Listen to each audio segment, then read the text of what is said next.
In this video, we're going to take a look at GarageBand for World Music Day, just to have a look at how you can really quickly get started with creating your own music. Now for this, you don't have to have any musical background whatsoever. I'm going to take a look at how GarageBand can really get you started and allow you to create something really great sounding straight away. So first of all, I'm going to go to GarageBand on my device. And I'm going to start a new project tapping on the plus icon at the top. Now the first thing to just explore here is there's a whole range of different ways that you can get stuck straight into music creation. Here we're looking at live loops, which is where we're going to spend most of this video exploring. But you can also jump into tracks where you can actually play instruments. And again, we'll look at this a little bit later as some quick ways to get started playing some of these instruments.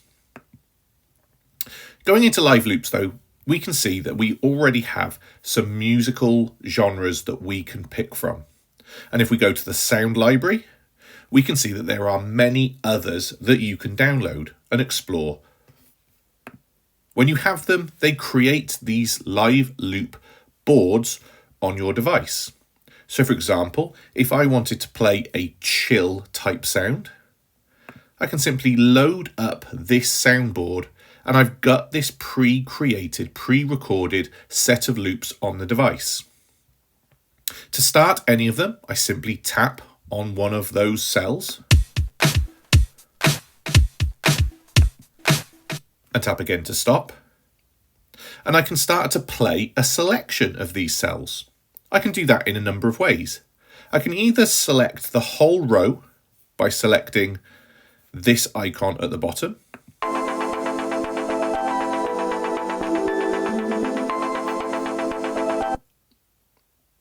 or I can select individual cells to build my own track.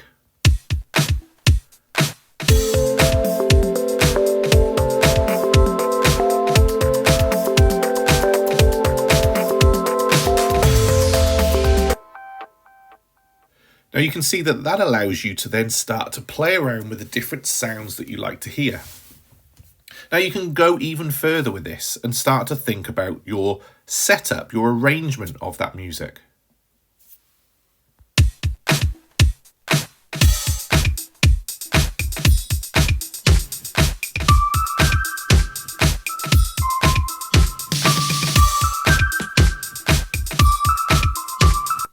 You may, for instance, find a nice song or nice sound that you think is going to go throughout your whole track.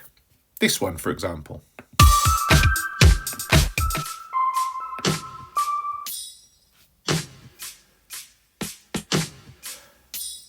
And that just lays down that background sound to everything you have.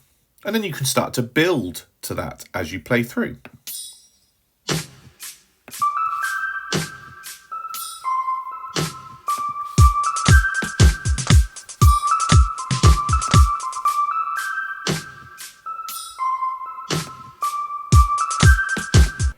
And one thing you'll notice is as you start to tap on any of those cells, it waits to make sure it's in line with the start point of the currently playing music. That way it makes it sound nice for you without having to overcomplicate things. When you're ready to record, you simply tap the big red circle and that's just going to record your track. And whilst you're recording, you still have access to change those different beats as you want to when you play through it. Let's have a go at building a bit of music now. Let's start with this nice background.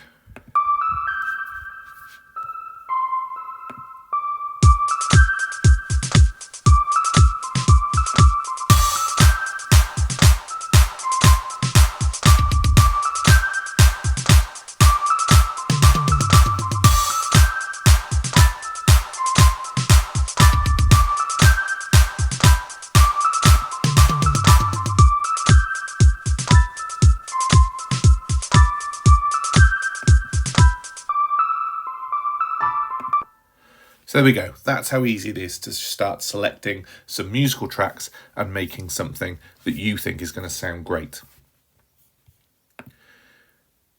Now, if we start a new project here, we're going to go with a blank project. And we're going to start to have a look at how you can create something completely unique to your own tastes. When I start on the new project, you'll notice it looks very, very familiar, but this time I don't have any recorded loops. To add loops, you'll find them all here under the loop icon. So if I go ahead and select the loop icon, you'll see we have all of these Apple loops that you can select from. You can choose the different genres, you can find specific instruments, or you can look specifically for different types of descriptions for the sound of music that you want. I'm going to keep with this chill wave idea. And I'm just going to search through any of these and play them to see if they're the sorts of sounds that I want to use.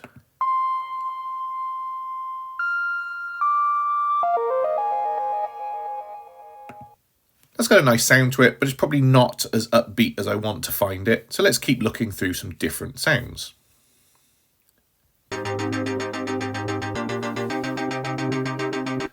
Now that's a great backing sound, so I'm going to use this by simply tapping, dragging and dropping it into a box. And you can continue doing this to find different beats that you want to add in.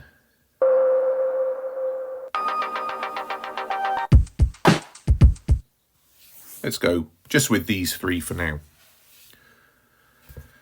Now, another way that you can quickly create some music is to just select a basic selection of loops and then play around with which loops play at any specific time. Let's take a listen to these three together.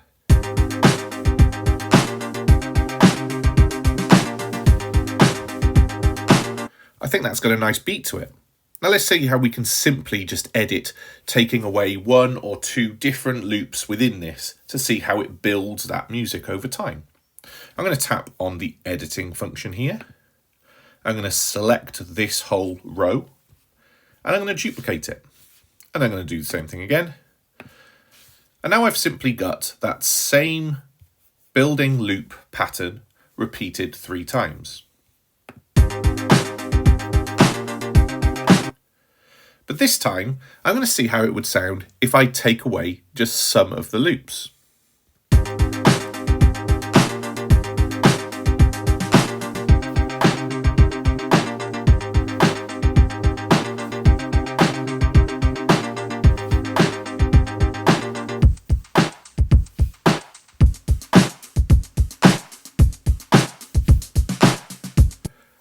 So in building this, I'm just using those same 3 loops, but building something very different.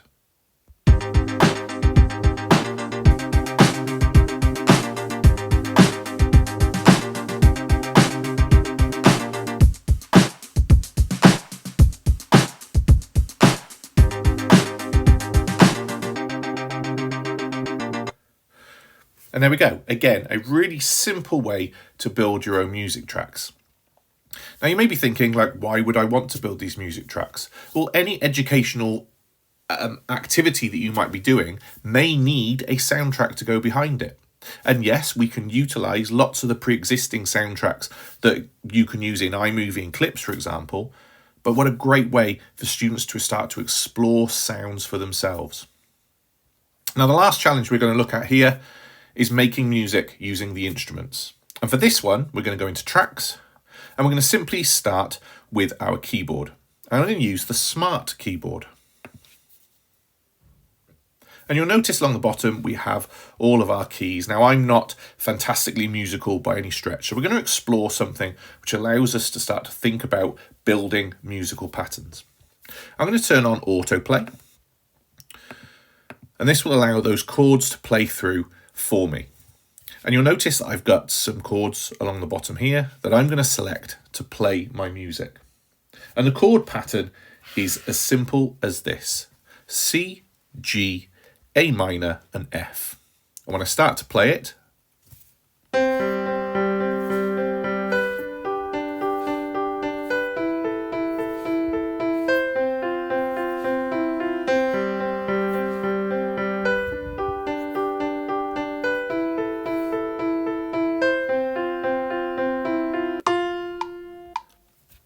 now you'll notice that I've just used that pattern: C, G, A minor and F. And I've played it over time. Now, if I start to record this and keep to my beats across the top using the numbers along that timeline,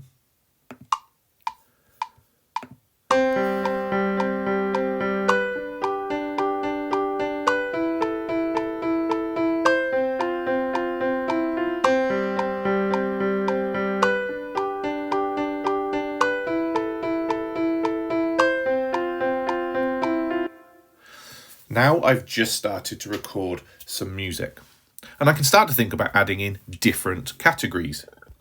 Let's go back to our plus. This time, let's say I want to have a drummer playing in the background. Now again, we can think about using those drums in a range of ways. I'm going to use the acoustic drums, and I'm going to use this to just build a sound. Now, rather than me playing the whole drum kit, because that might not be quite within my skill set yet, I can select a type of drummer, seeing here the range of different styles that you might want to use. I'm going to keep mine acoustic. I'm going to go a little bit more rock based. And then I can change whether I want it to be loud or soft, complex or simple. Choose the different types of drum and percussion that I want to use. And you'll see straight away, as soon as I play this, it adds it to the back of my music that I've already created.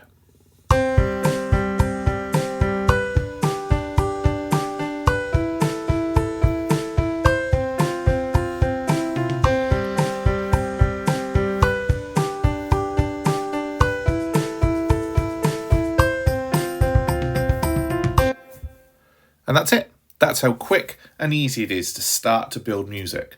And if you think about that chord pattern, the C, G, A minor and F, you can utilize that on lots of different instruments. And without having to necessarily learn all about music at first, you can create great music that you can use in any school projects that you might be putting together.